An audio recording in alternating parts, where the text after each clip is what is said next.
Good evening. Good evening, everyone.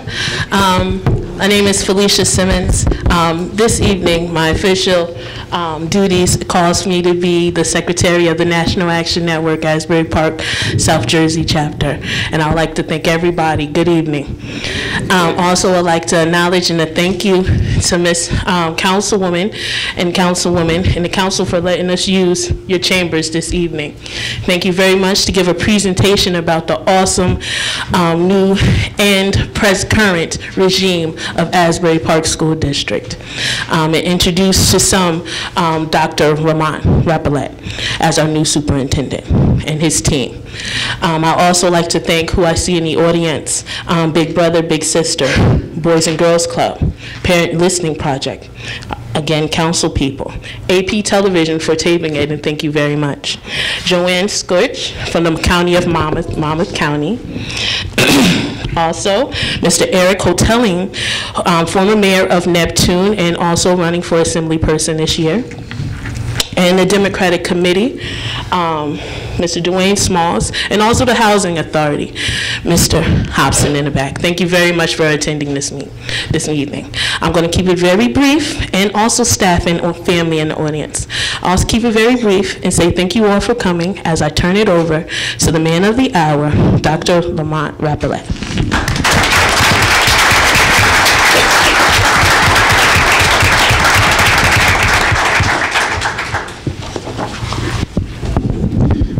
Before I begin, if you're an employee of the Asbury Park School District or board member, please rise for a second.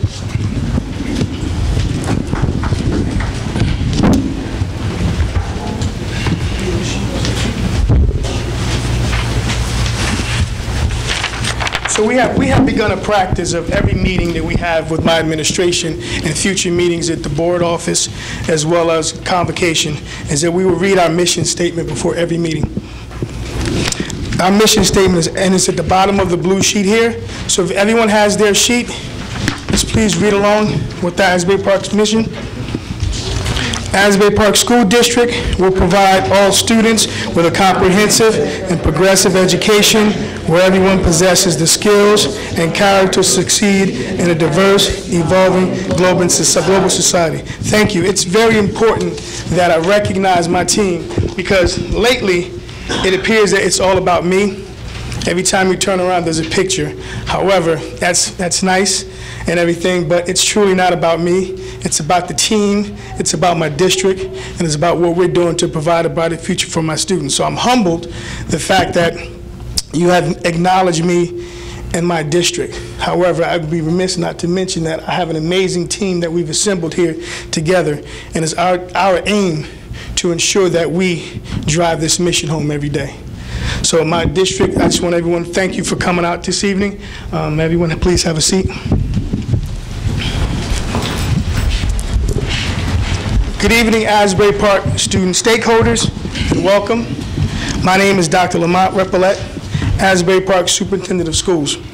Before I begin tonight's presentation, I would like to thank the Asbury Park National Action Network, Asbury Park Municipality, and community leaders for inviting me and my administrative team to City Council chambers this evening to discuss our plan to build a brighter future for the students and in Asbury Park community. As many as you know, the Asbury Park School District is embarking on a new mission of providing the students with a comprehensive and progressive education where everyone possesses the skills and character to succeed in a diverse and ever-evolving global society. My approach to building a brighter future is systemic in nature. We created academic and educational opportunities for our students by identifying our district's strengths and acknowledging our weaknesses. Our strategic plan is clear with specific goals that are measurable and attainable and will help us prioritize strategies and make better decisions. According to Peter Senge, student achievement occurs when learning organizations are continually expanding their capacity to create the results they truly desire, when new and expansive patterns of thinking are nurtured, where collective aspiration is set free, and where people are continually learning to see the whole together. As an organization, We will continue to pledge building a brighter future for our students and community of Asbury Park. Therefore, I pledge the Asbury Park Public Schools will have high standards and expectations for students, effective school leadership, high levels of collaboration and communication, curriculum, instruction, and assessments aligned with Common Core standards, frequent monitoring of learning and teaching, focused professional development, a supportive learning environment, high level of family and community involvement. So last October at my welcome reception, I talked about the journey that lies ahead for the Asbury Park School District. I mentioned at times it will be challenging, exciting, and rewarding. I also compared the district to a phoenix regenerating itself from the ashes. I can stand here a year later and honestly say it has been challenging, exciting, and very rewarding.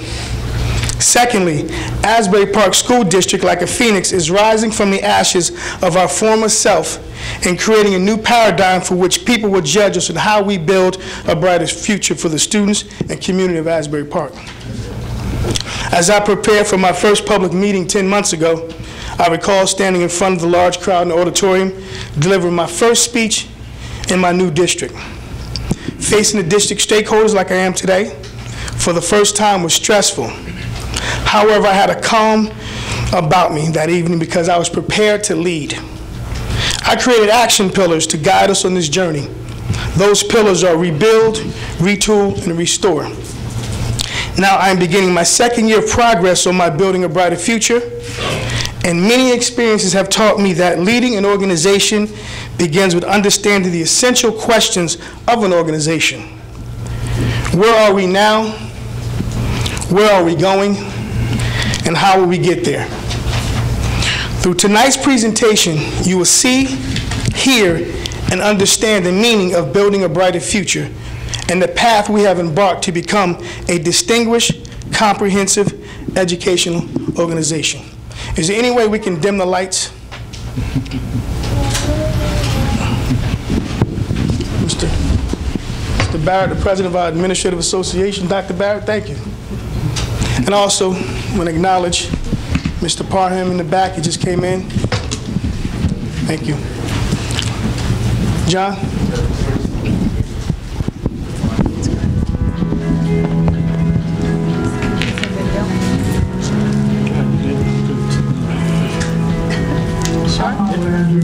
Building a brighter future. Building a brighter future is about hope and opportunity for each individual student having a district here. Restoring the tradition and the pride of Asbury Park is what's key.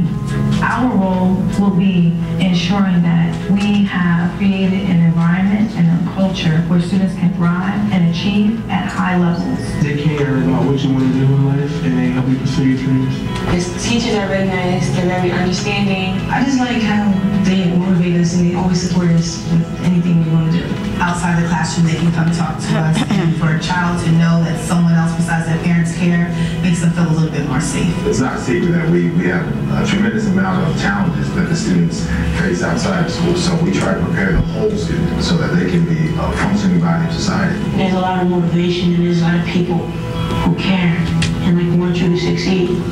A lot of the teachers and the faculty staff, they really bust their butt. Like they'll work really hard to make sure we have the right materials and make sure we have different type of experiences. Last year we took our students to Europe. We were in Harvard this past summer. We're doing so many different things. It's a renaissance. They say it takes a village to raise a child. Well, this is our village, the school, the community, the city, the district. When you do good in school, it makes more opportunities for you out in life. The primary focus for us should be to ensure that all of our students are reading on grade level by 3rd grade. We have a very comprehensive plan that starts pre-K, goes all the way to the 12th grade, and includes adult literacy. With this program, we can kind of tap into some of the areas that they are not getting, as well as the integration of technology that the program offers. Students have opportunities to have individualized small group instruction, as well as individual one-on-one instruction.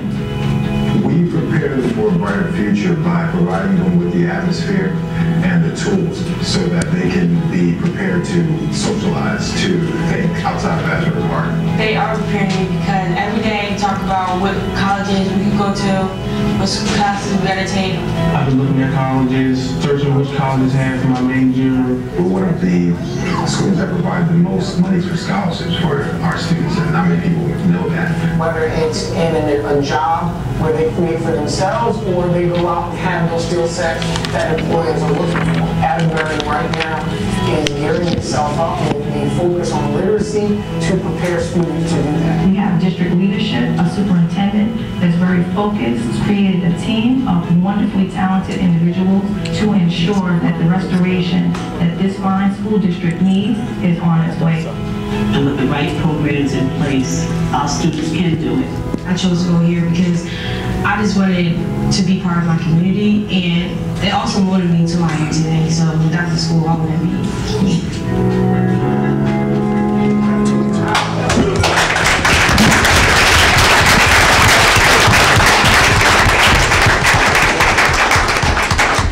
So this is your school district, those are your students, and this is Asbury Park Public Schools. So this evening, you're going to hear the plan of how to build a brighter future for our students.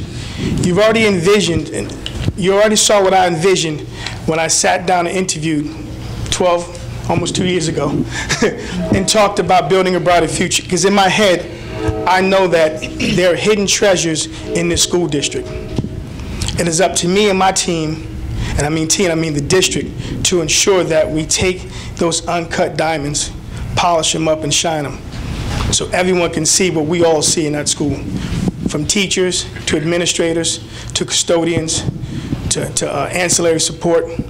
Everyone is working towards building a brighter future. So this evening, you're going to hear our plan. So before I mention the plan, could you go to the next slide? I don't have it. So this evening, I want to mention our team. Our team consists of our governing body. And not an oversight, but our board president. Please, board president, stand up. Reverend Geneva Smallwood, she's here this evening. I want to also acknowledge our principal of Barack Obama Elementary School, Kathy Baumgartner. Stand up, please. You see, in Asbury Park School District, it's not one person. It's the team, and that's how we operate. This evening, you'll see that my team is wearing our hard hats or our A to indicate that we're part of something and we're building. So we have our Reverend Geneva Smallwood as president, Mr. Christian Hall, our vice president, Ms. Connie Breach, Nicole Harris, Carol Jones, Barbara Lazinski, Corey Lowell, and you've met Ms. Felicia Simmons this evening, and Stephen Williams. Our central office administrative staff is myself, Jeff Hastings. Jeff, raise your hand, is our business administrative board secretary. Mrs. Sancha Gray, our director of curriculum instruction. Ms. Roberta Buford, our director of operations. Dr. Roxanne Johnson, our interim director of special services. Our newly appointed director of student services, not dean, Dr. Christy Howard. Mrs. Ivy Brown, assistant business administrator. John Cancel, working in presentation this evening, our director of IT. And we can't forget Kyle Morris, our state fiscal monitor. I'm going to introduce the team. Ms. Nancy Ziobro, she's our supervisor of early childhood, pre-K to 3. Mr. Edwin Ruiz, he's our new principal at Bradley Elementary School. Mr. Reginald Mertel, he's our principal of Asbury Park High School. Newly appointed Dr. Adams, a principal of Asbury Park Middle School. Ms. Melissa Lepuznik, she's our supervisor of ESL. And Dr. Barrett, our athletic vice principal, athletic liaison, and also the president of the Administrators Education Association.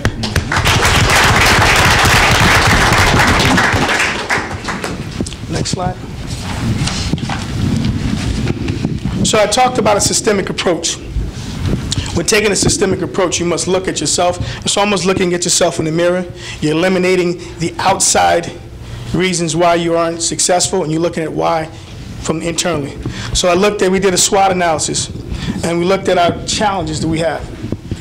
highest per pupil expenditure in the state, lowest graduation rate in the state. Now, it doesn't take a rocket scientist or a mathematician to see that we get the most money in the state, but yet we have the lowest rate of graduation. So that's not a good investment. I sat in a meeting, I talked to, we had a presentation for Commissioner Hespy of Education and also Senator Beck, and I mentioned to them, is this a great investment? So this evening I told them that we're going to talk about how do we go from being a junk bond to a blue chip stock, and it's part of the plan, because right now the investment that they have in our kids, there's no return on that, and that's shame on everybody in this room. We have perpetual low student achievement. 75% of our students are reading below grade level. Our board governance, district and city municipality relationship, and inconsistent leadership in central office. Next. Well, what's the causes? What has contributed to the problem? Central office mobility, that means having 6 superintendents, I believe 5 or 6 in the past 6-7 years. You're talking about a director of curriculum instruction having 7 within the past 6 years. Accountability at all levels. Curriculum not aligned to Common Core and 21st century skills. Professional development planning and alignment to district needs assessment not reflected in classroom practices. Program longevity and planning and content areas to achieve the intended results. Meaningful and appropriate communication that informs all stakeholders of district decisions and procedures to support the learning of all students. Professional development and fiscal resources not aligned to instructional priorities. So, a group of stakeholders came together, 25 stakeholders. If you participated in our vision and mission statement as a stakeholder, please raise your hand. We have board members, we have leaders in organization, we have civic leaders, faith-based, and we have teachers and administrators. So we pretty much had all stakeholders that represent our students. Civic leaders, nonprofit organizations, administration, principal. And we did that SWOT analysis, and we said, okay, what do we want to become? So we crafted a vision statement. And that vision statement is a newly adopted vision statement. Asbury Park School District is a distinguished and comprehensive education organization. Now, like anything, we all know a vision statement is that pie in the sky. It's that thing that I call it the North Star. It guides you. It keeps you on your path. However, our mission, that is what drives us every day. And our mission, and I'll read it again, that we will provide all students with a comprehensive and progressive education where everyone possesses the skills and character to succeed in a diverse, evolving global society. Why is that important? Every day we must be reminded why we are here, because some days we forget. That's why that vision is our North Star. And our mission is the path in which we take. So every day in my office, I want to publicly thank Mr. Tron Gofar. Please stand up. If anyone has been following me on social media, whether it's Twitter, the school Facebook account, you will see that I have 2 amazing pictures that kind of capture what I've been tweeting and talking about and how I feel about this district. It's the hard hat and the blueprint, building a brighter future. That is on my wall. So please, if you get a chance, if anyone attended the open house, you saw that on my wall. And then I also have a blue bishop. Now, the blue bishop was crafted out of his thoughts about what he perceived the blue bishop to be. Someone strong. You know, bishop, we talk about someone with integrity and character and morals. And that's supposed to be the guiding thing, that we have core values that guide us in what we do. And I'll say this. That is an awesome picture of a blue bishop, because that blue bishop, not only that, it represents a shield. The blue bishop is holding a shield and a staff. And I don't want to get all biblical in church on you folks, but Isaiah 54 I have on my wall. It says, "No weapon formed against me shall prosper." That stands next to it because that protects me and protects this district from any ill will from individuals that are trying to harm what we're trying to do. And I put it next to St. Alma, so I see that every day, and that's that blue bishop pride that I have my team wearing today.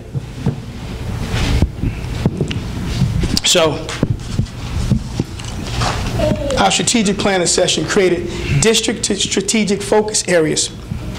So we looked at ourselves, as we said before. We came with academic excellence, and we talked about the entire educational organization will possess the tools necessary to ensure all students exceed proficiency standards in 3 to 4 years on an accepted assessment instrument. We all know that that has not been happening here. Low perpetual student achievement. So that is a must. That is our #1 focus, because we are judged by the New Jersey Department of Education and other communities and even here on what our students are doing performing-wise, so we must put that first. Model organization. We cannot achieve our mission or aspire to our vision if our organization is dysfunctional. We all know dysfunctional organizations lead to mess, lead to failure. And I talked about my first cabinet meeting with my administrators that failure is no longer an option. I mentioned that in my first speech. Failure is not an option. So we're going to try. District and community literacy. So doing my homework, applying for this position, I read Asbury Park students are reading below grade level. I didn't really believe it because 75% is a high number. However, when you get the job, you know, you start peeling back the layers, you actually see it's actually worse than that. Because 75 is a high number, we see that. But when you look at that 75% and you take a third of that and you realize that not just a grade level, there are 2 grade levels below. When you peel back the onion again, a third of that population, you see that there's students that are 3 grade levels below reading. So I look at the dysfunctional organization, low perpetual student achievement, and I say, wow, not only are we not doing well organizationally, but our students, they don't have the ability to comprehend. They don't have the ability to think logically or critically. So how could they pass a rigorous standardized test, whether it's the NJ-ASC, whether it's the HESPA, or the PARC? So pretty much we have failed them because we have been setting them up to fail. From parents, to schools, to students, to administration, to this board. We have been setting our students up to fail every year because there's no way that our kids should be 2 to 3 grade levels below. Because research says prisons are built based on 3rd grade results. So just imagine how many prisons we're creating based on our statistics in this city. It's sad. So we took a bold approach. Jim Collins from Good to Great, he talks about if you want bold decisions, you got to go big. And we went big with our district literacy. And Ms. Gray will talk about that later on. Parental, our last focus areas, parental and community partnership. That's to establish a positive environment which all stakeholders, that's parents, guardians, concerned community members, and I say that, concerned community members, your stakeholders. Partner with the education organization to increase opportunities for community engagement. So in the video, you heard one of my teachers say, it takes a village to raise a child. My first speech, I talked about village raising a child because it's a triangulation. School, community, and home. The 3 of us must work together for a common goal, common cause, and that's our students. So we must build those relationships. We must have positive relationships. You know, we don't have to agree all the time or have the same philosophy. However, we must have one thing that guides us, is that the actions that we do, does it benefit children? Does it benefit students? And if you see your actions go against what we're talking about, then A, you're not invited to Asbury Park School District, and we don't want to have anything to do with you. We want individuals whose moral compass is set on our students. And if we have that commonality, then we can work together, no matter what your philosophical difference is, no matter what side you are come election day. But if we have that in mind, then we can work together and we can truly build a brighter future with that. So it's important that we have our parental and community partnership, and we're going to talk about that a little later on in our presentation. So we have strategic focus. First one, I'm just going to read these goals real quick. Goal number 1, we have 3 goals for that. Increase student achievement of total population in language arts and math. Goal 2, align the curriculum instruction and assessment process to promote effective student performance and use a variety of benchmarks, learning expectations, and feedback to ensure accountability. Our goals for a model organization: manage the organization, operations, and facilities, promote a safe, efficient, legal, and effective learning environment, effective fiscal planning and responsibility, and effective NCLB grant oversight. District and community literacy. Implementation of comprehensive district literacy initiative, cultivate academic capacity, develop effective instructional leaders. Parent-community partnership. Collaborate with families, business, and community members. Respond to diverse community interests and needs. Work effectively with the larger organization and mobilize community resources. So, I'm goal-oriented. So we looked at our goals last year. Goal number 1, we've accomplished that goal. We're not finished with it, but we've accomplished what we needed to do for year 1. Goal number 2, we was tasked to complete curriculum, which was a Herculean task when you have 32 sets of curriculum that's not really aligned to the 21st century. But I want to thank Mrs. Gray and her instructional team for putting together our curriculum and getting approved by CUSAC. So we were approved by the state for our CUSAC.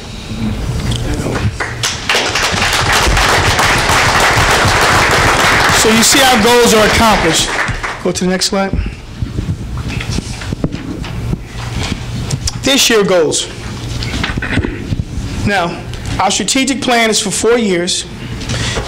You've seen our strategic focus. Within those focus areas, you have goals. So we're not going to reinvent the goals and create district goals that are not with our plan.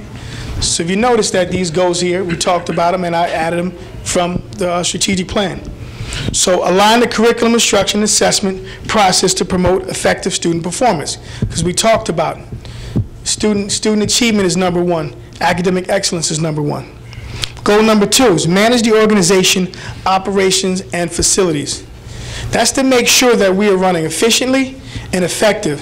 So that means that we need to look at our protocols, our procedures, and our processes to make sure that we are all working together and not against one another. Promote a safe, efficient, legal, and effective learning environment. Maslow hierarchy needs indicates the low level. Food, clothing, safety, food, clothing, shelter, and safety. I put education there because it is a basic need. But he talked about safety. I need my students to feel comfortable, to be in an environment that we're supported. I need my teachers to be able to come to school and feel comfortable being in Asbury Park schools. I need for my parents to feel that their child is walking to a safe learning environment. Because when you hand your child to the school, we are the parents of that day. And it's important for us to protect those students, the precious cargoes, which I call them. So with that being said, we, the board, have approved a comprehensive safety security camera system we're going to be employing for the next 3 years. This year we have four schools in the central office slated for cameras. Barack Obama Elementary School is the first one that we're going to start working on to make sure we have cameras there. Secondly, we talk about the partnership. I want to thank, we have City Council. If City Council people stay, raise your hand. I see Deputy Mayor Quinn, Ms. Clayton.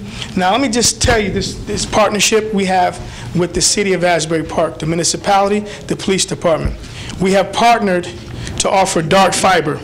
Now let me tell you this, I don't know what dark fiber is. All I know is that they told me in the meeting that dark fiber is like wiring internet. John, what is dark fiber? He's the IT guy, the director. He's a lot smarter than I am. It's our own network. It's our own network. So we will be providing our own networks throughout the city to ensure the safety of our citizens and also our students. And as I said to anyone, Asbury Park will partner with any organization if we have a common goal. And that common goal is safety. The safety of the students, the residents, and our students are residents. So we partner with them on a $750,000 deal to make sure we have security cameras throughout the city to ensure our residents and our students are safe. So thank you, City Council, City Manager, and everyone involved, the Police Department, County Superintendent, Senator Beck, Monmouth County Sheriff's Office, everyone for making sure that our students will be safe. And our last one.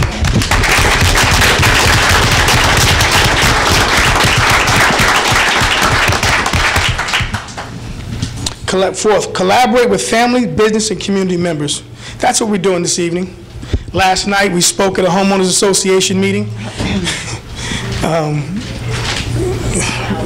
Open house, but we spoke there, but I'm just saying the different events that me and my team has been, especially Mr. Stokes, and he'll talk about this in this community. We have been around the community, and we will always come around the community if it benefits our kids.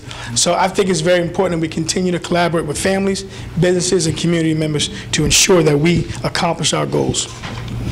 Goal number 5, now this is very important to me. And this is one of my internal goals. And I thought it should go across the board because inside the presentation earlier in my speech, I talked about building capacity. In my welcome back letter to my staff, I talk about professional development and building capacity will not rest on the soul of our faculty. Too many times, faculty get dumped on. Too many times we expect them to burden the load. And I wrote in a speech back, a letter back to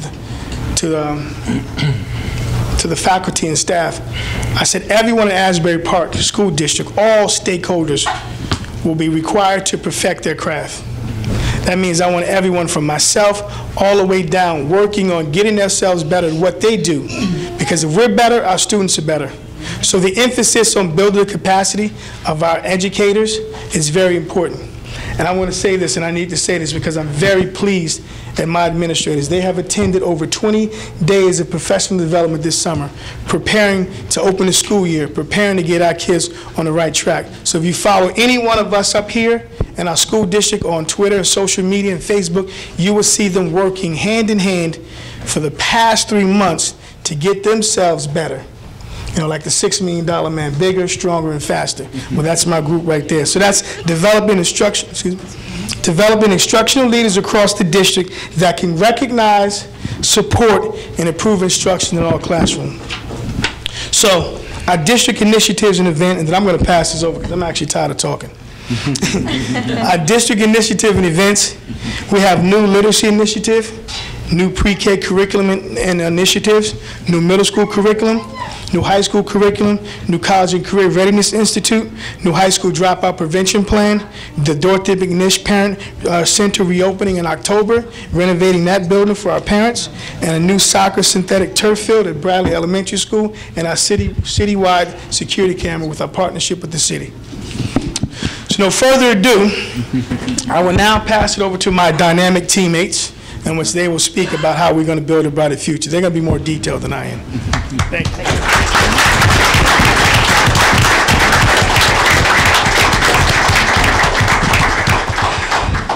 Good evening. My name is Sancha Gray. I'm the Director of Curriculum and Instruction. And as Dr. Reppolette stated, when we began in the district, our first phase was assessing where we were and where our students, more specifically in the Curriculum and Instruction Department, where they were situated.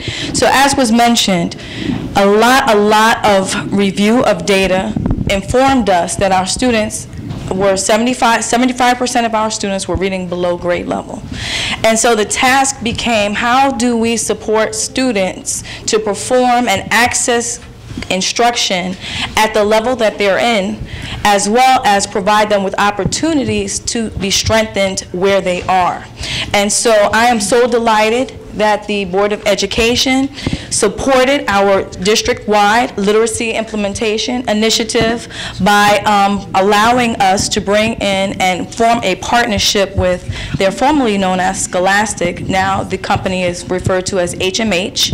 HMH partnership with us to bring in not only academic intervention programs, as I stated, those are programs that help students learn at their level, but to also have a leadership component that addresses building the capacity of administrators. So when I came into this position, as was stated, it was a revolving door of individuals before me, and by no means can I say that I was able to accomplish what was accomplished by myself. So I want to personally acknowledge my team of individuals that are here tonight. Please raise your hand, the supervisors. that work very closely with me in the Department of Curriculum and Instruction, as well as we have consultants that we brought in last school year to help us move the district forward. So please raise your hand, because although I'm doing the talking right now, they were behind me the whole time, guiding me all the way.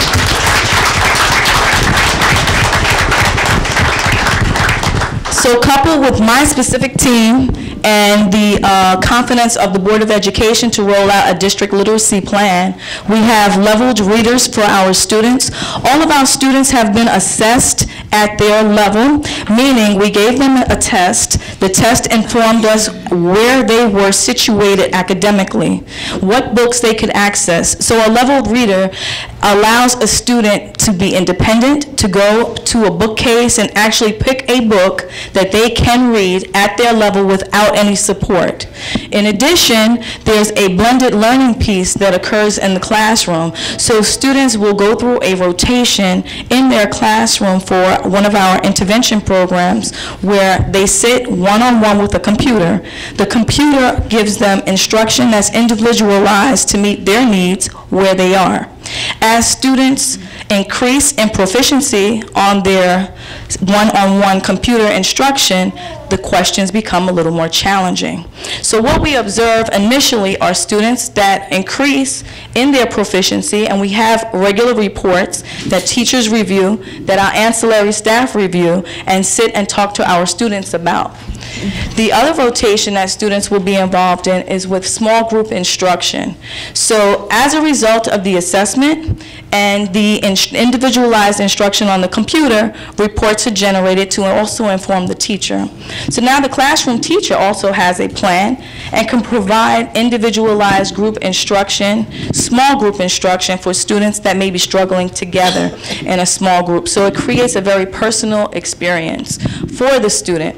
The interactions that the students have on the computer allow the student to feel comfortable with not necessarily having the right answer. And as their confidence increases, so does their performance. The other piece that we have regarding our parent literacy program, very, very important. I've shared on numerous occasions my passion for parent literacy. I'm very passionate about parent literacy and how we support our parents and our community. Oftentimes, our children, when we look at research, we found that our students that may not perform at very high levels are not always coming from environments where school was positive for their caregivers.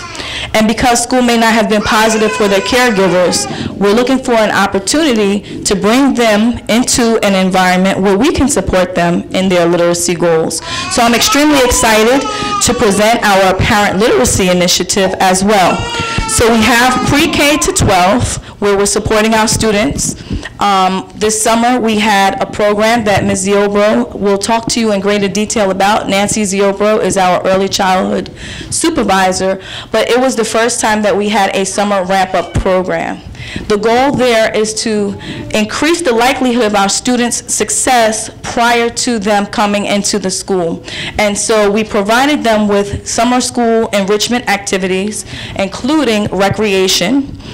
We also have, once they come into school in kindergarten to second grade, an intervention program there. It's very important that our students are coming to school prepared, that they know their alphabet, that they know their colors, that they can count from 1 to 20. And we want to put those supports in place because in neighboring towns, students already come with those requisite skills. And we have to, if we're going to be successful in having our students achieve at high levels, we have to address those deficiencies very early on in their academic careers.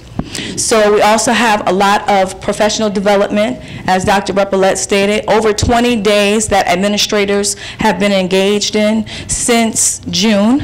And so, again, that's part of this very comprehensive district-wide literacy initiative. I'm very delighted that we were also able to send our middle school students home over the summer with very hand-selected theme-based summer reading books. Each student received 5 books based on the themes at the middle school, which Dr. Adams will talk about our middle school redesign and how it's been redesigned by themes, and all of the instruction and all of the novels that students were reading support this new district literacy initiative and middle school redesign. So there's a lot of great things happening. We definitely have a renaissance going on in the district. When I looked at the town and the community, I'm so delighted. I think I have to move here. I keep saying I might as well just live here because I'm spending 7 days a week here. The beach is fabulous. The community is gorgeous, and I just feel the energy every time I go into one of the companies. If I talk to the businesses, I'm so delighted that Mr. Stokes is here. Prior to his arrival, I've spent a lot of time working with community partners like the Boys and Girls Club, like Big Brothers and Big Sisters, like the Division of Rec. And so just having those opportunities to be with them and hear about their passion and enthusiasm and asking what can I do to help you with our students has gone leaps and bounds in terms of the experiential opportunities that we're able to provide for our students. Mr. Stokes will talk to you a little bit more about that, but I wanted to just share what the instruction looks like in the classroom. While our focus is on literacy, we also have a brand new math curriculum that's been accepted and adopted in the middle school, and so our students will also have an opportunity to achieve at very high levels there. I know we spent a lot of time talking to you about the deficiencies, but we actually do have students that perform. I like to refer to them as our Tier 1 students, students that are performing on grade level and above. And for those students, we have wonderful enrichment opportunities that they are being provided with. So we have a very comprehensive plan that includes not only students that are deficient, but students that are on grade level that we need to excel and propel and move them forward. And so thank you so much. I will defer now to our interim director of special services, where she will go into greater detail about her programs.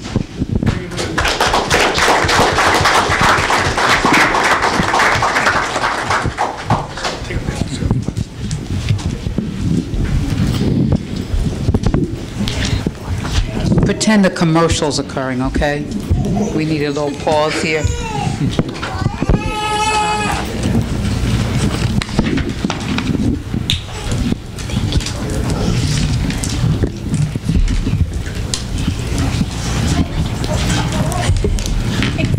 Good evening. Oh, come on, guys. Good evening. Thank you. I'm Dr. Roxanne Johnson. I'm the Interim Director of Special Services here in lovely Asbury Park. Special and related services has to do with the delivery of programs and services to our special needs students, and also any related types of services such as occupational therapy, physical therapy, counseling, nursing that students may need in the district. We have several goals we would like to pursue in terms of special services and our special ed students. One, we want to increase the number of our special education students who are being taught with their neighbors in gen ed classes. We have a lot of segregated special ed classes here in Asbury Park. Children don't play in segregated groups on the street. And my philosophy is they need to learn together. When you grow up, you don't have a special ed world and a gen ed world. We're all in the same world. We're all sitting in the same room. And I want us to move toward more of that within the structure of our schools. We want to develop and expand programs for students on the autism spectrum. You all know, if you pick up any newspaper or turn on any radio in New Jersey, we have a high rate of students with autism, which is a developmental disability that can be from mild to severe. Many of these students we are currently sending out to private schools because we don't have the capacity. But we are building the capacity. We have a preschool program working collaboratively with Ms. Ziobro, and we are expanding that to the next level, kindergarten through second. So as our students now come in who are on the autism spectrum, we will not have to send them out of their community. They will learn and thrive in their community, in our schools, just like the other students in the district.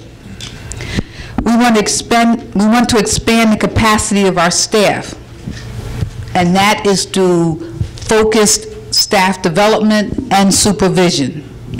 For the longest, when I came on board last fall, and I would ask questions, and, well, why are we doing this, and why are we doing this way? And I would be told, well, that's the way we always did it.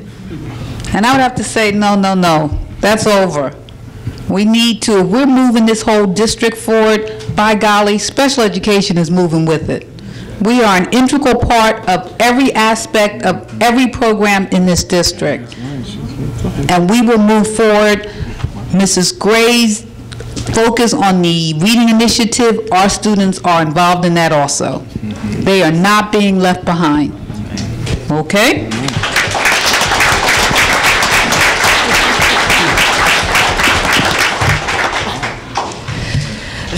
We want to provide additional supports to help all students experience success. We have our child study teams, we have related staff, but they don't work just necessarily with special education students. And when you look at the level of functioning in many of our classrooms, sometimes there is not a big difference between a special needs student and the general ed student. So my focus is, let's go in and help all of them. We're bringing in additional counseling in all of the schools. Many of our students experience trauma in their lives. Life is not easy. They need support. If you come to school and you're upset about what just happened that morning or last night or whatever, I don't care how good your instructional program is, the child's not ready to learn. We have to meet that child where that child is. Every school will have additional counselors in there, through a collaboration that Ms. Gray worked out with the YMCA.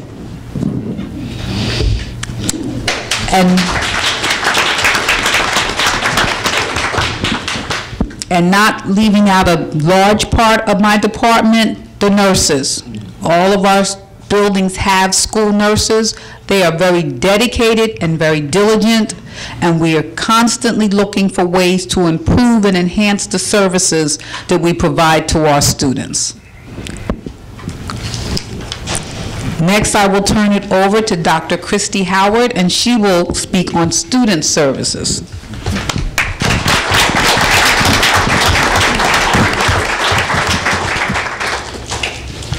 Good evening. As Dr. Johnson said, I am the Director of Student Services, and in that capacity, I wear a variety of hats. Some of, not limited to homelessness, 504 enrollment process, the substance abuse coordinators, discipline, and under discipline is a variety of things I will talk about, as well as the counselors. Now, I'll begin with the homelessness.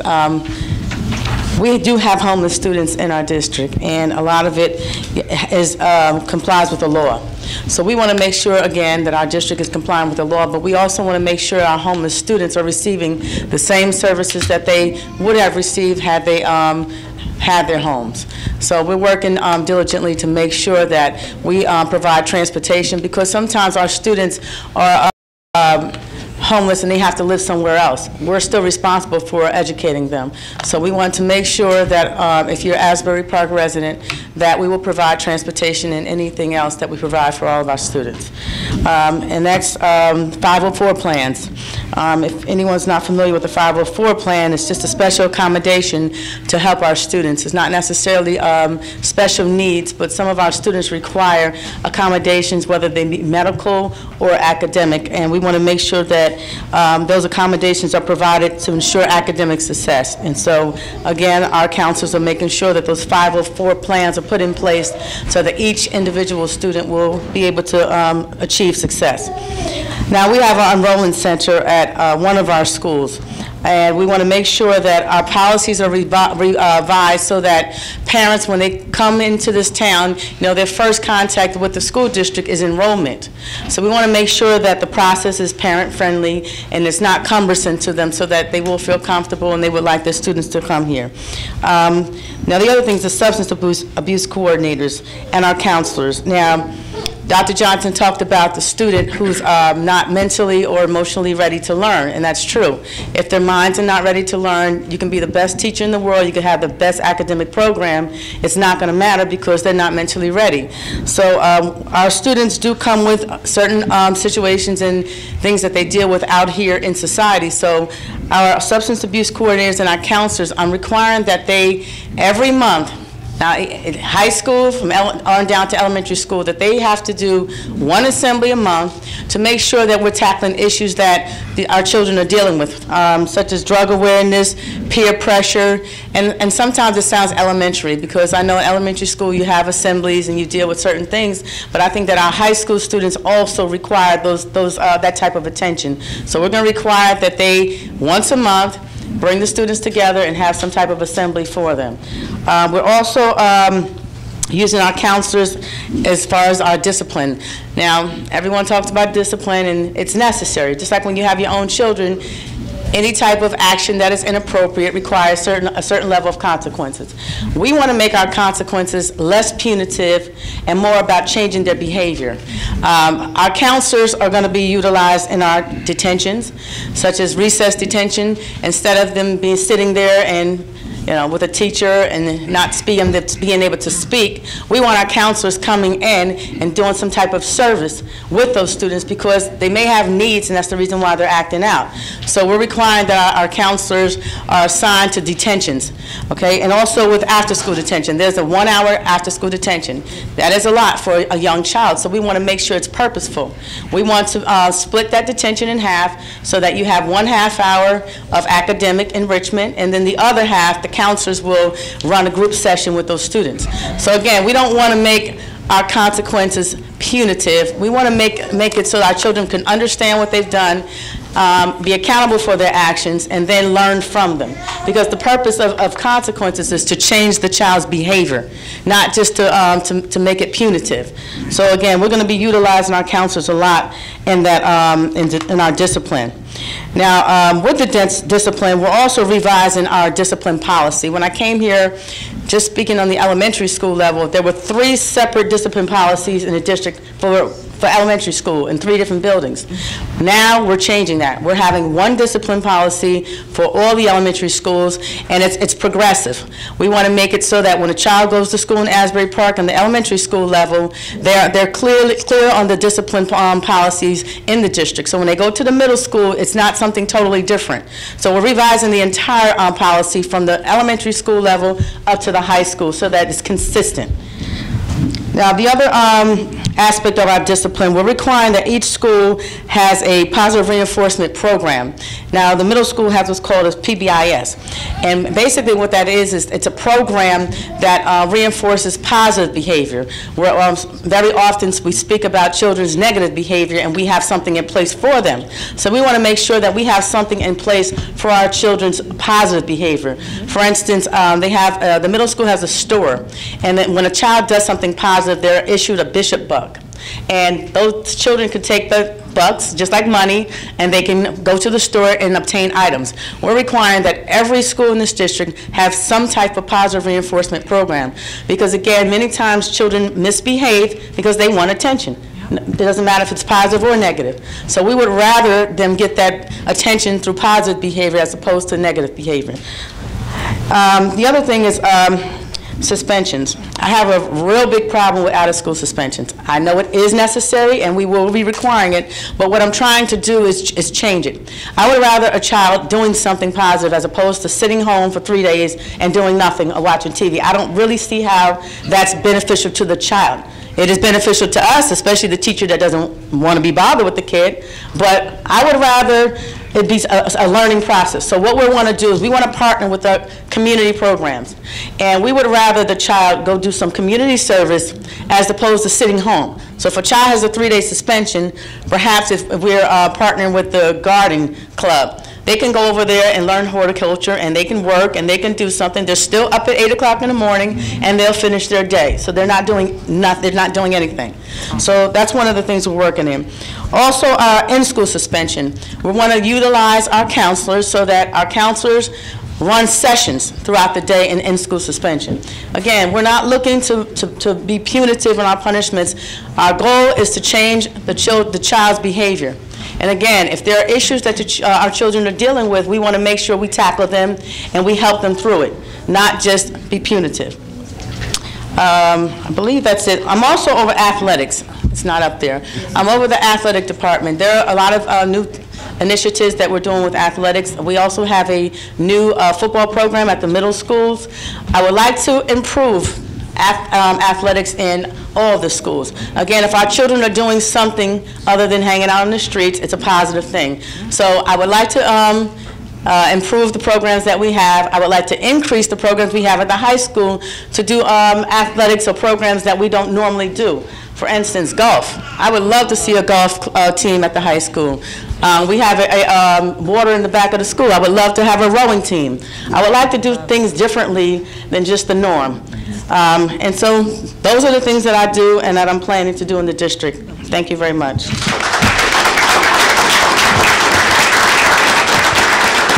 Okay, the next person we're going to bring up is our new College and Career Readiness Program. Come on up.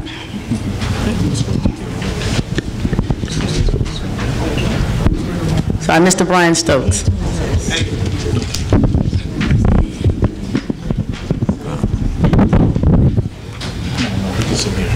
Can everybody hear me? Yes. No. Okay. I'm Brian Stokes. I'm the District Supervisor for College and Career Readiness. College and Career Readiness is not college prep. College and Career Readiness is getting our students focused and engaged on what they're going to do with the rest of their lives after high school, which would include a myriad of different opportunities that are available to students. Not all students are going to go to college. Some students are going to be mechanics. Some students are going to be biologists. Some students are going to be plumbers. I mean, so the idea is to get them engaged and find out what their interests are and help to develop them as individuals. I started in June 1st of this year, and I've been busy. I've been getting around the community, talking to people. We have students who are engaged presently in internships with 3 different businesses. One is a property management company, Mr. Fasano. One is Words Bookstore, and the other is First Constitution Bank. The students are having good experiences. When I take students to interview, after they interview by themselves, like anybody would who's going for a job. But after they interview, I take them to lunch. And I take them to lunch at one of these restaurants around here, downtown. And invariably, the students have said to me, this is the first time I've ever eaten at one of these restaurants. So what I'm trying to teach these students is that this is their community, okay? And in their community are all of these businesses and all of these wonderful opportunities to be able to participate. And on a daily basis, I go and speak to business owners, and they have an interest in helping and working with our students. And we are developing some very exciting programs. I have a team of people who are helping me,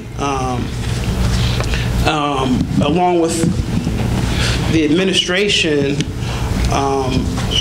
I have Janice Hughes.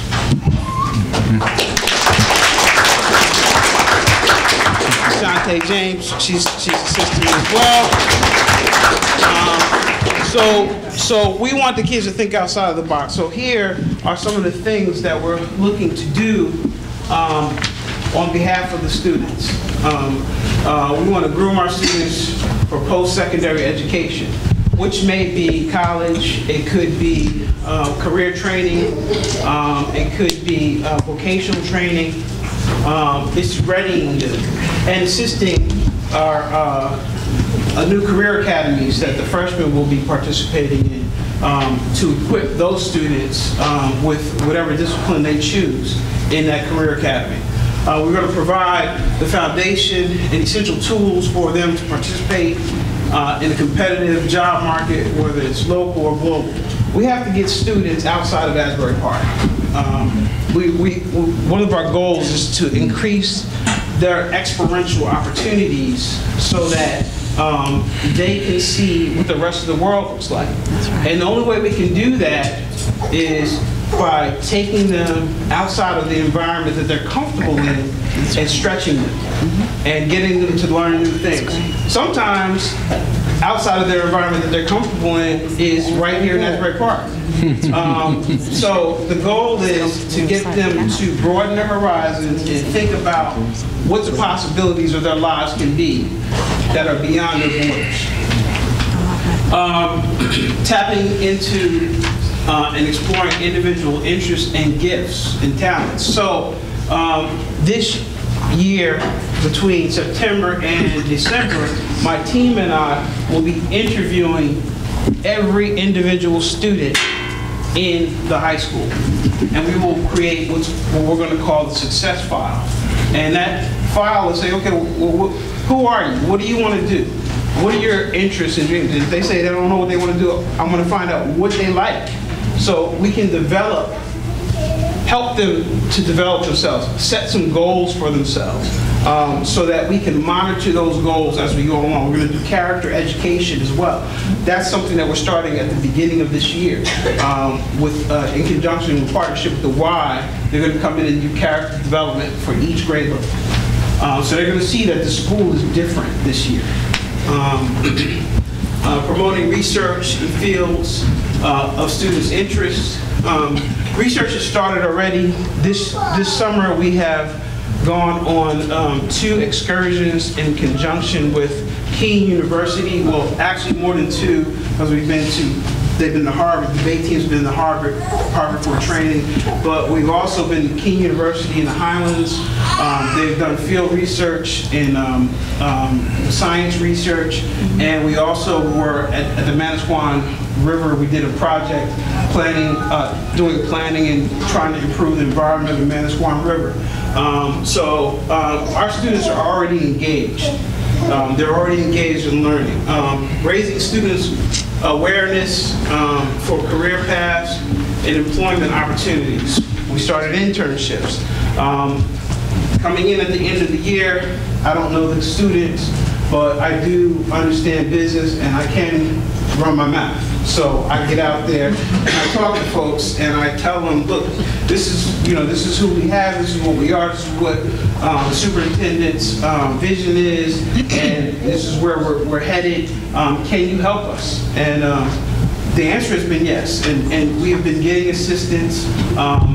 The business community has been very enthusiastic with what the initiatives are that we have, and they want to roll up their sleeves and help us, and we're receiving the help. Broadening horizons through career fairs and college tours. We want to do several college tours this year, and we want to have guest speakers in, mentors. We're hitting it. Anything that could potentially work, we're throwing it up there. So, the goal is to students, adults, and students, they learn differently. They receive information differently. What works for one student is not going to work for another. So you give them a myriad of different opportunities and ways to learn and to experience, and certain things stick with different students. So we want to give people the experiences of people who potentially look like them, who potentially have come from Asbury Park, or who are just successful and are willing to come and share what their life experiences are, so that those students can learn and know that they can do it. And then finally, the other things that we've done so far, I mean, we've partnered with several different groups this summer already. We have several memorandums of understanding with different businesses who are going to work with us during the course of the school year. But we've done some volunteerism too. The students need to understand that this is their community, and they need to understand that that they're stakeholders in the community as well. Okay, and they need to understand that they're valued. The first students that I talked to from the high school, what I said to them kind of baffled them, because I said to them that I work for you. I work for the students. And they looked at me like, what are you talking about, you work for us? But all of us work for the students. Because if the students weren't here, there would be no need for us. All right? So when I explained that to them, then their interest started becoming piqued, and they wanted to know what that meant. Then they started asking me a lot of questions.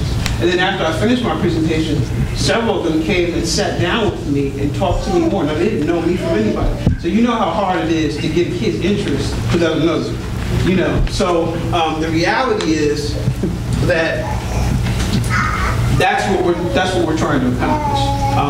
And thank you for your time.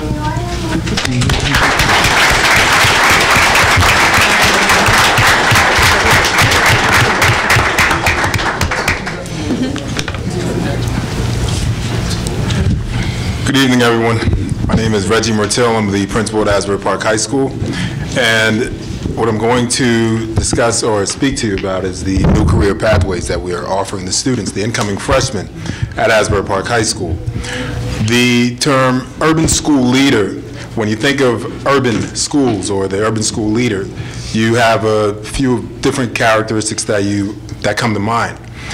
But the one function of an urban school leader is that we supplement, because of the fact that we encounter the students with so many deficits. Now, what we're doing at Asbury Park Public Schools is addressing all of those deficits so that we can produce a whole student, a whole citizen for our community. Now, when I first arrived at Asbury Park High School, I was concerned about the graduation rate, which is something that we're all aware of, that it's low. Once we started to get students out of school and into secondary, post-secondary ed schools or other ventures, we found other avenues in life. We found that some students weren't successful once they got to college. And that is a crime. That's something that's deeper, weighs heavier on my conscience than knowing a number has increased. So what we started to do was we started to collaborate with different universities and colleges, and we started a dual credit program. We started with the fashion, and that, as some of you know, in the spring we produce the fashion show for the community, which is a great program, and some of us, whoever has attended, you know that the students put their heart into it, and it's a beautiful production. Now, what we've had over the past few months is a group of individuals who have collaborated with us with the assistance of the consultants that we've gotten on board to assist us with the endeavor of creating these new career pathways for the students. We've got the allied health, the engineering STEM, the information technology business, the law, public safety, and homeland security, and also the humanities track. When we surveyed students, we found out that they weren't interested in school because of the fact that it offered them nothing. It was the same format. And earlier, Dr. Reppelette spoke of the school to prison pipeline. I remember the first time I read that article, I think it was published by the American Civil Liberties Union back in possibly 2008 or 2007. And it actually mirrored our urban schools. And when I say urban, I'm talking about socioeconomics. We're talking about the ability or inability for people to produce and survive in the world as we know it. So, with these different pathways, we're offering students an opportunity to, one, produce and enjoy school, the experience of school.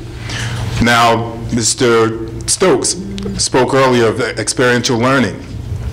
The students not only learn in school in your traditional four walls and the atmosphere, but they transcend those walls and go beyond. So what we're trying to do is provide those students with the skills and tools so that they can function not just in school, not just outside in at home, but also once they reach college, or once they start to work, they reach the workplace. So we don't want them to we don't only want them to function academically, but socially. So we're building the whole student. I'm not going to read it word for word. You actually took the time to read it as I was speaking to you, so I'll cut that short. But what I want to leave you with this is that we met with the Homeowners Association yesterday for their open house, which was a great program. We're meeting with you today. Tomorrow we're also going to be at the Hamry Courts, where we're going to be giving out book bags and other back-to-school materials for students. I urge you to please collaborate with the Asbury Park Public School System, because we are trying to make it a better environment for all the students and for the community, because in the end, we won't be successful until we come at it together or go at it together. So I thank you for your time. I now turn it over to Dr. Adams.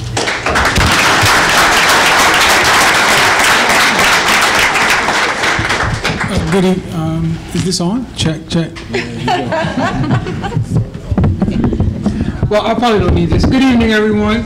My name is Dr. Rashawn Adams. I am the new principal at Asbury Park Middle School. I would be remiss if I didn't recognize my vice principal, Ms. Thea Jackson, who's sitting over here, who is coming on board. Along with Mr. Goldfarb and Mr. Proat, two of our custodians from the middle school.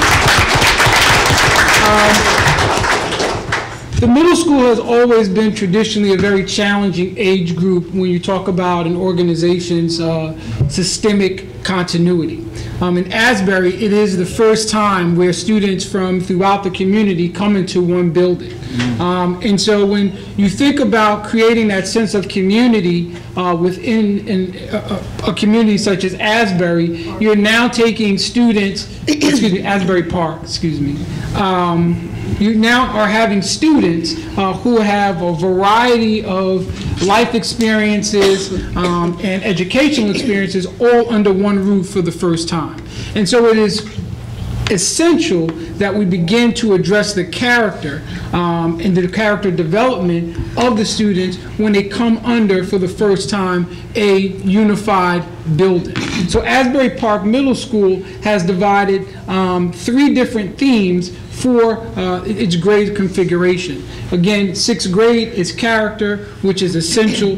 7th grade is service. Again, if you heard a lot of the themes throughout this evening's presentation about connecting the community and the school district, service is essential when we start talking about our students understanding that they are the linchpin to this community.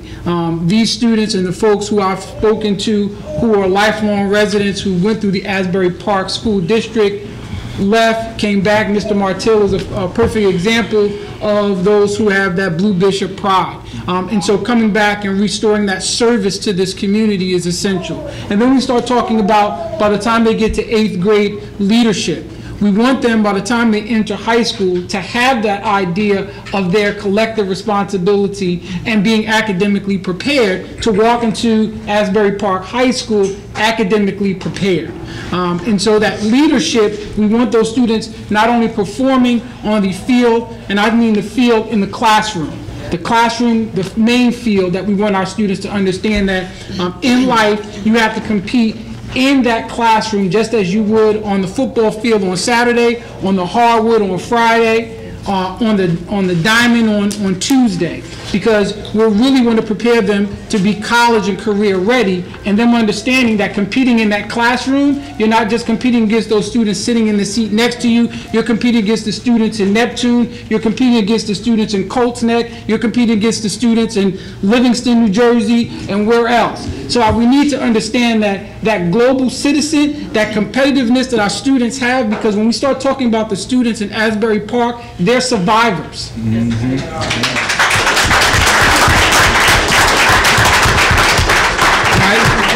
They have an innate ability to surmise a challenge and in their own way overcome it. And so we need to channel that, because our students have ability, we just haven't fine-tuned it and put it in an academic setting. And so at Asbury Park Middle School, we're looking at, again, connecting our curriculum to what we believe our students can achieve.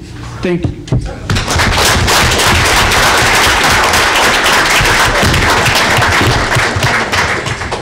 All right, good evening. My name is Edwin Ruiz. I'm the principal, the new principal over at Bradley Elementary School. I'm going to talk to you a little bit about the elementary schools, but before I do that, I also want to say bienvenidos a todos que están aquí. Quiero dar las gracias por asistir a este programa. I just wanted to say thank you in Spanish because I want everyone to know that I am a proud Dominican American. I'm here, also to, help our families.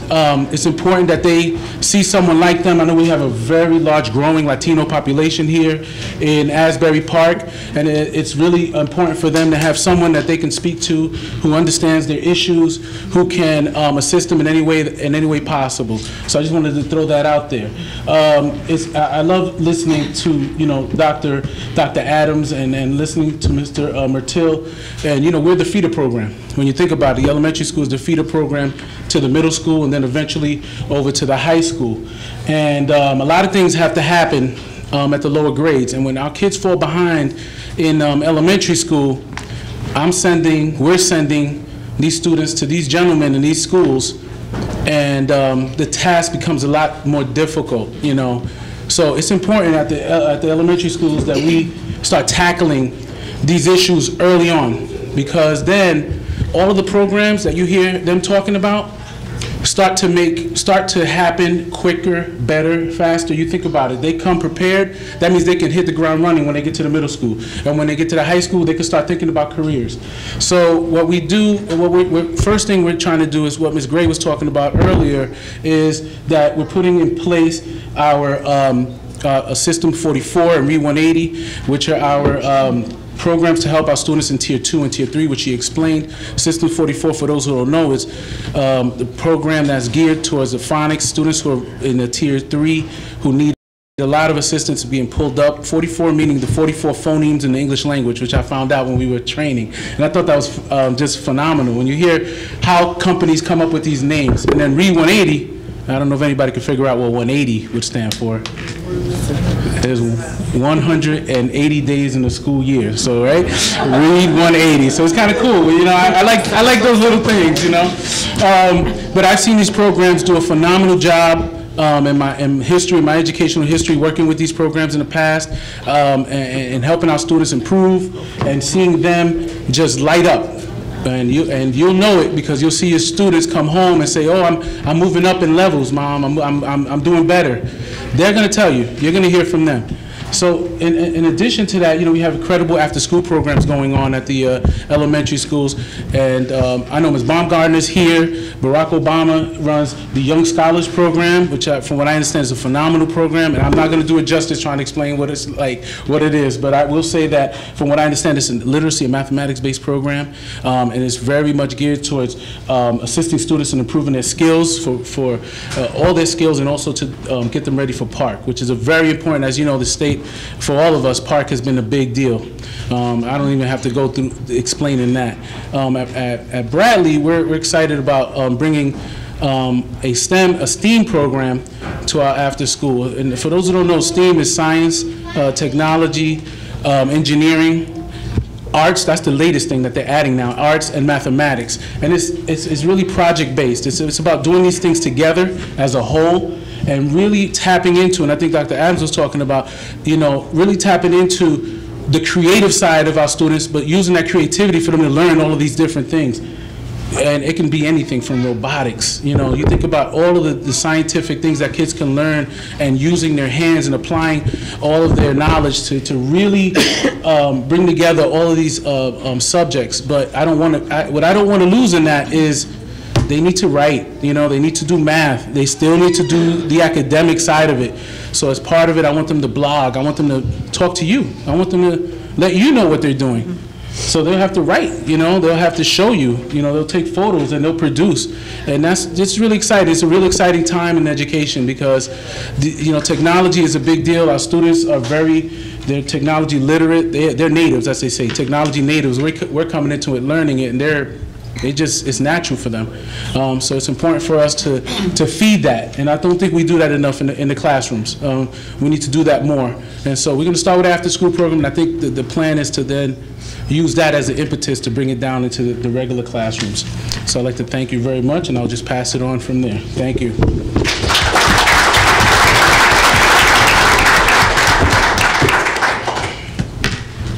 Good evening. My name is Melissa Lepuznik. I am the World Language Bilingual ESL Supervisor in the district. I do speak Spanish as well, and Portuguese, so just in the event we have any Portuguese in the crowd, we can go in that direction as well. It is a pleasure to be here, and I just want to bring out some of the goals of our bilingual ESL program and some of the focuses of the program as they will be set this year.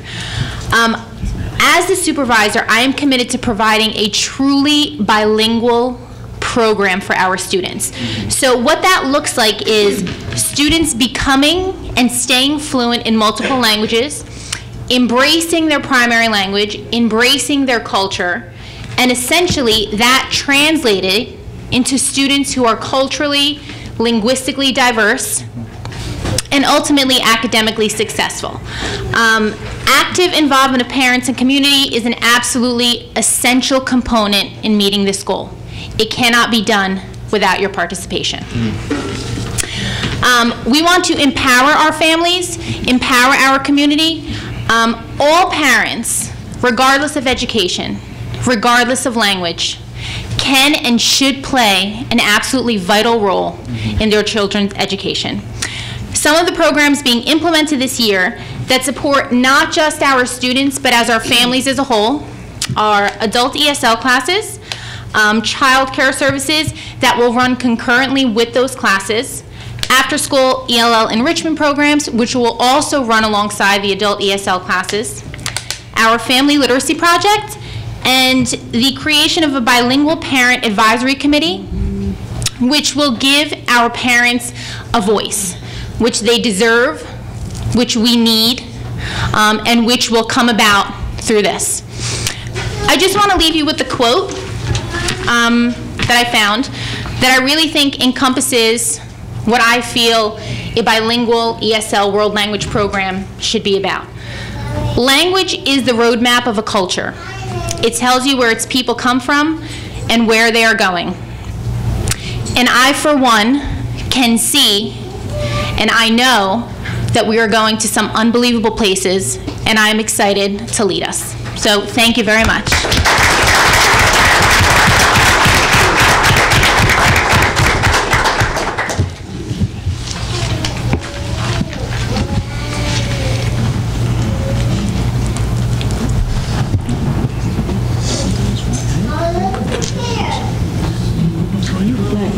You want me to go now? Okay, sorry.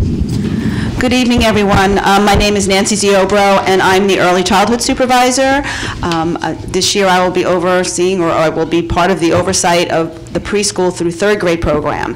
But I just want to speak to you about the pre-K program for a moment. And up here you see that this is the first year that we had a summer program for our 3- and 4-year-olds. And we started small, and I hope that we can expand next summer, because it was very successful. We had a group of talented teachers running this program.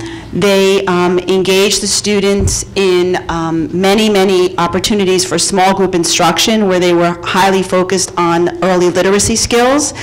They used the outside beautiful courtyard. They were over at Thurgood, and they took the classroom outside. And I went there one day, and I was just astonished. You know, they had the entire classroom outside, and we were very fortunate to have beautiful weather most of the summer. And they had them very, very much engaged in academic work. And then they went swimming. And I must admit, when Ms. Gray shared that they were going to go swimming twice a week, I was a little nervous, like a nervous mother. But it was exceptional. The children, I don't know if you can see their smiling faces, they were besides themselves. They had both instruction, where they learned how to swim, and then they had opportunity to have free swim. The teachers went in the pools with them. It was just an exceptional experience for all of them. And, you know, talking about giving them experiences outside of, you know, of Asbury Park, and I know one of my colleagues mentioned that, and this was part of it. In addition to, Ms. Gray has asked me to also speak about our new curriculum initiative. So we're very, very excited about starting with creative curriculum in September. It is a Department of Ed approved, research-based, and comprehensive curriculum for 3- and 4-year-olds. It is the right next step for our preschool program here in Asbury Park. That's the direction that we've been going in, so I'm very excited about it. It will cover all of the content areas from literacy, math, science, social studies, and above and beyond that. Every content area will be included within the structure of the classroom. We have 6 new district classrooms this year. We've been very busy staffing those, and I believe we have formed an exceptional team of early educators to add to our already exceptional team of early educators in the preschool program. I'm very excited about that. We now have preschool in all 3 elementary buildings. So we have added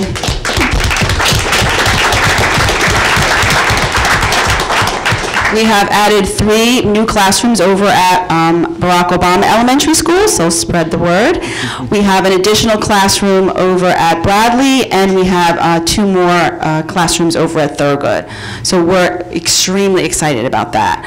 And you know, in keeping with Dr. Epaulette's vision for building a brighter future, you know, the preschool program really lays the foundation for building that structure.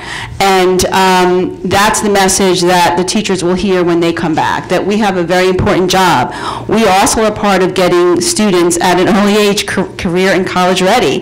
We want them to know that they're important little people, and they come to us just so open and excited about everything in their world. And it is my desire to, now that I'll be able to go into K-3, to help those students maintain that, that passion that they come to us with, because I don't want to see lights going out when they leave us. So I want that to continue. And we want to build a brighter future for our students here in Asbury Park, and it has to start with preschool. So I look forward to this coming school year. Thank you.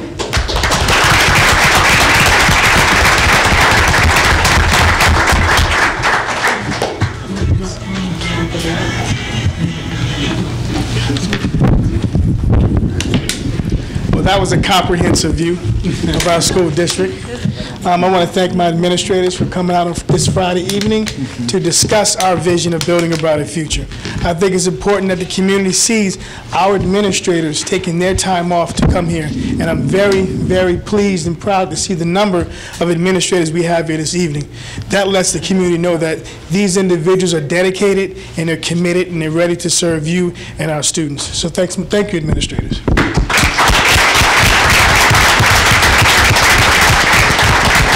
So this evening, you learned about what building a brighter future means. You saw the video. You saw the faces of our students. You saw the dedicated teachers working in the summer. You saw the administrators giving, especially Mr. Mertel, giving his testimony by being a graduate. You heard this young lady talk about, you know, Asbury Park High School has molded me.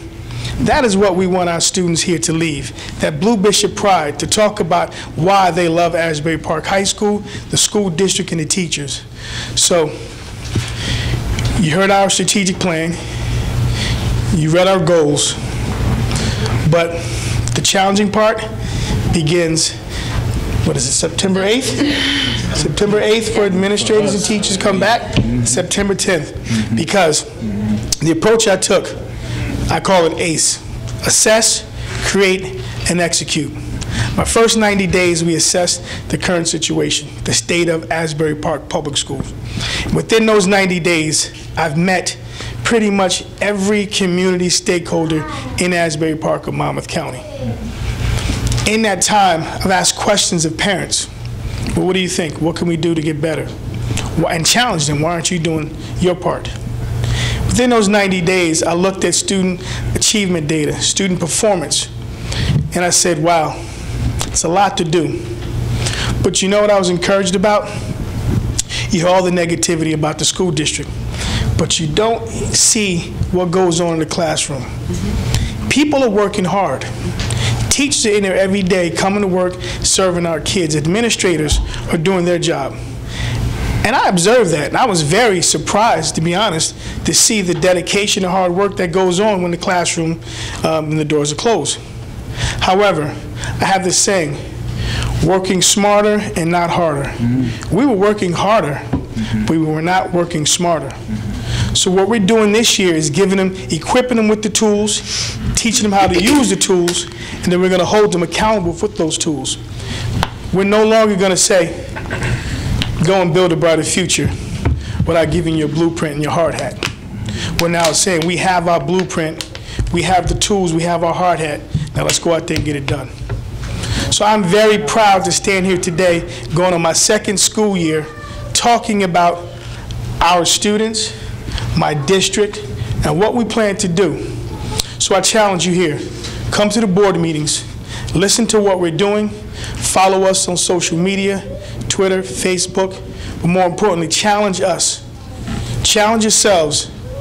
If you're a parent, make sure your student or child is doing what they need to do. Talk about how was your day? What homework did you have? What did you learn? And if the things that you don't understand, you come to one of us. You go to our parent center. We just hired parent liaisons that will communicate and help you out and navigate what you need to do, that will partner between you and be true liaisons between the school and you. We have a parent center that we're renovating, the Dorothy McNish building.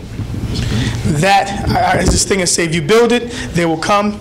We're going to design and renovate a space that's incredible. Computers, a meeting space. We're going to hold meaningful classes and activities for parents. So please come out and enjoy everything that we have to offer you for your child, because it goes like this. As I'm building the capacity of my staff, I'm also building the capacity of my parents as well, because the better we are collectively together, it becomes that whole village of raising a child. So I want to thank everyone today for coming out to listen and to hear what we have to say about building a brighter future. So what do you guys think about the video?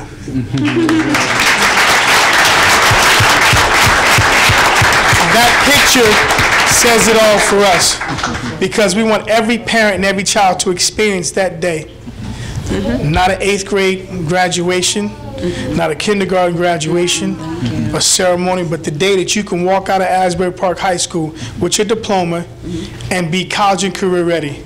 And that is our vision. So thank you very much for having us, and thank you very much for hosting us.